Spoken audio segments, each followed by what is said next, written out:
sabe? Teve uma pessoa que me colocou no fundo do poço e me fez passar pelos piores lugares que eu já passei. Tirou todas as minhas expectativas, me colocou no pior cenário que eu já vivi. Na real, eu acordava e levantava da cama porque eu sabia que poderia ser bem pior se eu não desse continuidade nisso. Bom, pra quem não me conhece, me chamo Gustavo, tenho 26 anos, moro aqui no interior de Limeira e, bom, eu tô nos fundos da empresa que eu trabalhava, perto da empresa que hoje trabalho, e peguei esse cenário aqui emprestado. Muito obrigado. Temos algumas coisas aqui, não tá nos melhores lugares, eu sei, mas algumas coisas bem improvisadas, o roteiro tá do meu lado, mas eu quero simplesmente passar algo que eu acho que é importante, então não se apegue a outras coisas. Para deixar algo bem claro, eu não gosto de sensacionalismo e eu não gosto de fazer da dor um palco e fazer isso virar um produto ou algo assim. A vida é bem melhor quando a gente consegue rir dos nossos problemas, fazer piada das coisas que aconteceram, e é bem isso que eu faço a vida inteira, mas encarar de frente algumas coisas que acontecem para que realmente a gente entenda o que a gente está passando. Bom, para você que me conhece, para você entender um pouco, eu não parei de buscar, eu não parei de correr atrás, eu não parei de orar, eu não parei de jejuar, de ler a Bíblia, nada disso. Vivendo normalmente, como um cristão vive, fazendo sua leitura diária e tudo mais, eu sentia que parecia que eu estava sendo rejeitado, sabe? Não sei se você já teve essa sensação de parece que você não é ouvido. Aquilo que você fala não é escutado, parece que você fala para ninguém ouvir. Além de tudo isso, parecia que todas as áreas da minha vida tava a flor da pele, assim, tudo tava dando muito errado, todas as áreas, sentimental, no trabalho, criativamente, bom, todas as partes, todas as áreas. Parecia, sabe, quando você pega areia numa caixa de areia e você pega na mão e começa a escorrer pelas suas mãos a areia, parecia que tudo tava escorrendo assim pelos vãos dos dedos. Meus melhores clientes sumiram, os projetos, os orçamentos, tudo que parecia que estava encaminhado, também ao mesmo tempo parecia que não ia dar certo. E foi basicamente isso que aconteceu. Todos os meus parceiros não conseguiam indicar trabalho, tudo que indicava não rolava, e eu tava fazendo tudo que normalmente eu fazia, que eu tô fazendo agora, basicamente, que tá dando certo, mas naquela época não tava dando. Dinheiro sumiu, foi acabando, eu não tinha recursos de onde tirar, e não vou falar que fui abandonado, muito pelo contrário, tive pessoas absurdamente incríveis do meu lado, sempre o tempo todo, amigos, pessoas que se eu pedisse a grana para pagar as coisas, poderia apagar tudo e beleza, poderia emprestar uma grana e tudo mais, mas não era sobre isso. Bom, com tudo isso, a minha ansiedade foi lá pra cima, sabe? Foi papo de dias horríveis, assim, de acordar meio palpitando, sabe? Não com uma crise de pânico, nada disso, algo mais leve, mas, nossa, coisas bem ruins, assim, sensações horríveis, assim, de que tudo tava dando errado e não via, sabe quando você não consegue realmente ver o final das coisas? Bom, e pior que eu tava tão perdido com tudo isso, tentar entender o que estava acontecendo, que eu não conseguia nem explicar para minha família. E eles me viam entrando e saindo de casa, parecia que eles não me falaram nada, mas parecia um zumbi, sabe? Entrava, saía, comia, dormia e voltava. Eu continuava trabalhando, continuava fazendo as coisas, mas vivendo a vida normal, né? E nem sabiam o que estava acontecendo. Mas sabe por quê? Eu não conseguia explicar o que estava acontecendo comigo. Sabe, eu tive que entender, com tudo isso que eu estava passando, que eu desonrei a Deus e quebrei os processos, tudo que estava acontecendo. Eu orava, sabe, para Deus. Como eu disse, eu não parei nada, sabe, não parei de fazer as coisas. Isso realmente não mudou. Eu continuava orando, continuava buscando, mas eu queria pular os processos, porque eu não entendia. Eu orava para Deus, falava assim: Deus, o que tá acontecendo comigo, sabe? O que eu tô passando? O que eu tenho que fazer, sabe? Eu quero era realmente essa oração. Eu quero entender o que tá passando para passar pro próximo nível, para entrar nas próximas coisas, sabe? O que eu tenho que melhorar, o que eu tenho que corrigir para conseguir passar. Sabe qual que era a resposta dele? Tudo isso eu queria entender, vocês entendessem que Deus fez tudo isso porque Ele é um Deus de processo. E se eu pulo uma etapa, talvez eu não entenda. Eu acho que cada um, ele vai trabalhar de um jeito. Eu sou uma pessoa que surgiu alguma coisa, surgiu um produto, né? Um produto novo na internet. Uma IA que faz fotos.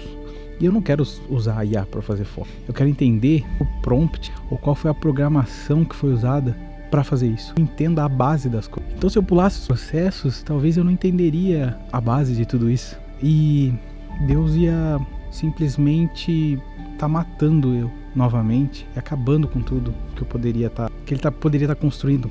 Ou eu achava que eu entendi o que eu tava fazendo, para falar bem a real. Sim, é porque eu tava fazendo coisas normais do dia a dia, do cotidiano. Eu achava que eu sabia o que eu tava fazendo realmente. Eu achava que tudo que eu tava passando fazia parte e era questão de uma chave para tudo isso virar e tudo mais. E posso falar a verdade? Até, mas foram meses e meses para que tivesse entendimento disso. E foi com pesquisas que eu consegui chegar nisso, foi com obediência. Eu achava que eu sabia o que estava fazendo, mas na real minhas orações não eram sobre ele, sabe? Era sobre mim, era sobre as minhas coisas. E não era sobre um evangelho da prosperidade e tudo mais, longe disso, pelo amor de Deus.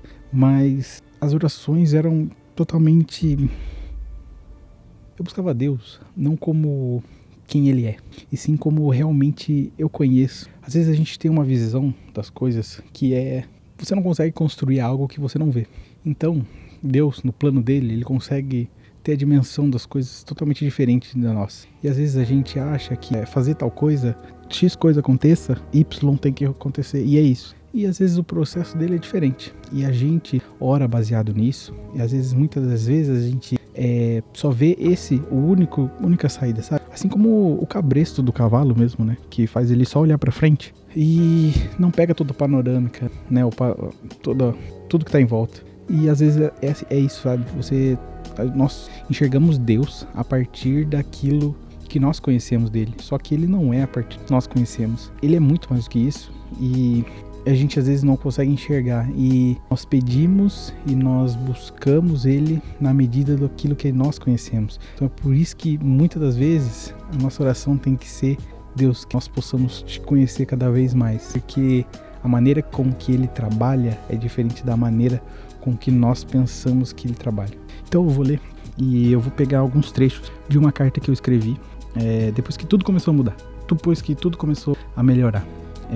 A carta que eu escrevi a mim mesmo, normalmente eu escrevo as coisas porque é mais fácil de eu me organizar.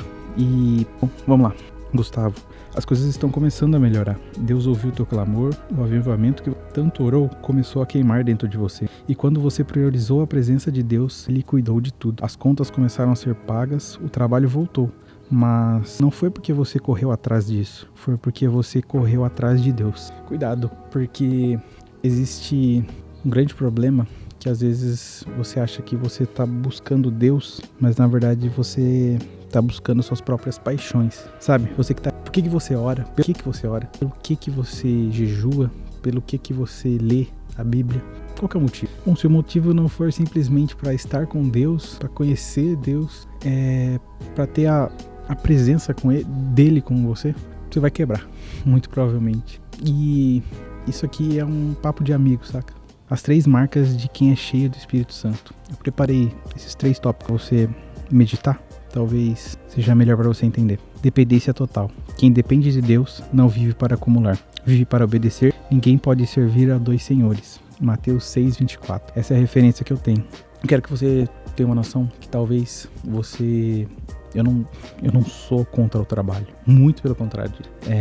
Mas às vezes você tá tão firmado no seu trabalho, no seu CLT ali, no seu PJ, anyway, mas assim, eu falo pelo regulamento do CLT, que você tem salário, benefícios como seguro-desemprego, férias, 13º e tantas outras coisas. E às vezes a gente, como até ano retrasado, eu trabalhava, inclusive nessa empresa aqui do lado, às vezes você firma sua esperança, suas coisas, sua vida nessas coisas que são mais palpáveis para você. E desculpa, mas empresas que você pode estar trabalhando há 10 anos, há 20 anos, há 30 anos, raro hoje em dia, pode te desligar da noite pro dia. E simplesmente se você tiver fundamentado nisso, nessas coisas, se isso aí você tem esperança nisso, de receber essa grana, de viver com isso tudo, cuidado, talvez você receba esse chacoalhão que eu recebi. Segundo ponto é metanoia, mudança de mente, sabe?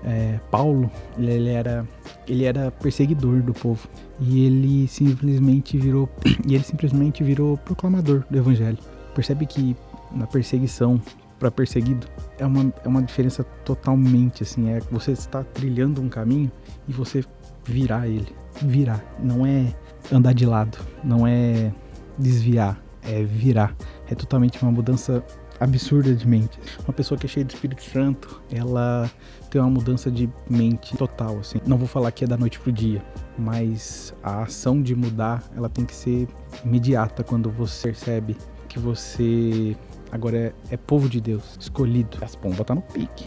Bom, e o terceiro ponto, uma pessoa que é cheia do Espírito Santo, ela tem cuidado com o que sai da boca dela. Parece ser estranho, não cabe aqui? Será que não cabe? Esses dias eu postei no meu Stories e no meu TikTok sobre uma pessoa que carrega algo. Pessoa que carrega algo de Deus, ela tem que tomar cuidado com os passos que ela dá. A diferença entre alguém que carrega um copo cheio de água e outro que carrega um copo vazio. A diferença deles é o modo de andar, é o cuidado que ele tem que ter para não derramar água. Outra frase que eu ouvi esses dias numa pregação lá na igreja do Denis quando Pedro fala de Paulo, eu sei mais de Pedro do que de Paulo. Então, do jeito que você fala de alguém, do jeito que você fala das coisas, mesmo que sejam das piores possíveis, eu conheço mais você que essa outra pessoa que você está me falando. Então, cuidado, porque o que contamina o homem não é aquilo que entra, mas é aquilo que sai. Bom, no tabernáculo, eles priorizavam a presença. Na época do tabernáculo, né, quando foi feito o tabernáculo, eles montavam a tenda e montavam o seu acampamento ao redor dele, cuidando realmente da presença que estava ali no meio. E o resto das coisas era acrescentado. Enquanto eles cuidavam da presença de Deus, Deus cuidava dos inimigos, do trabalho, do futuro. Então, cuide da presença de Deus, busque a presença de Deus. E o resto ele realmente vai cuidar. Esperei com paciência pelo Senhor, ele se inclinou para mim e ouviu meu clamor. Deus me tirou daquele poço, daquele lugar que eu estava, me firmou na rocha, me deu um novo cântico. E não quero botar medo em você, mas o que ele fez comigo, ele pode fazer com você. E dessas duas formas, tanto da forma gloriosa, que agora eu entendi as coisas. Talvez esse vídeo chegou pra você porque talvez você não tenha que passar pelas coisas que eu passei. Algumas coisas que eu passei aí mudaram, né? Deixaram uma casca grossa, talvez. E talvez você não precise passar por que eu passei pra você entender. Talvez assistindo esse vídeo você já entenda e tá tudo bem. E que legal que chegou isso até você. E começou a chover. Legal. Bom, tá começando a chover, então eu quero ir lá pra dentro. Só quero finalizar esse vídeo esperando que você entenda que você... Tudo esse vídeo é para você entender que enquanto você foca na presença de Deus, quando você entende a presença de Deus, o resto é mais tranquilo. Para finalizar, eu quero falar para você, antes que eu me molhe mais ainda com essa chuva, que legal você compartilhar esse vídeo com alguém, chegar até alguém, mas é por isso que eu tô fazendo isso, porque eu sinto que vindo de umas pessoas que você conhece, você consegue chegar a essa palavra um pouco melhor. Então, eu espero que você entenda isso desse vídeo, interprete isso bem. E, de verdade, eu não quero que você saia falando para os outros, mas eu quero que você vá na Bíblia e vê se eu falei alguma bobeira. Eu quero realmente que você passe isso para alguém, sabe? Passe isso para alguém, conte, sabe? Não precisa que esse vídeo chegue a muitas pessoas, mas talvez chegue a você e você vai passar isso para alguém, para um amigo. Adote um amigo e converse sobre isso, sobre a presença de Deus, como isso pode mudar. Valeu, muito obrigado e até um próximo vídeo.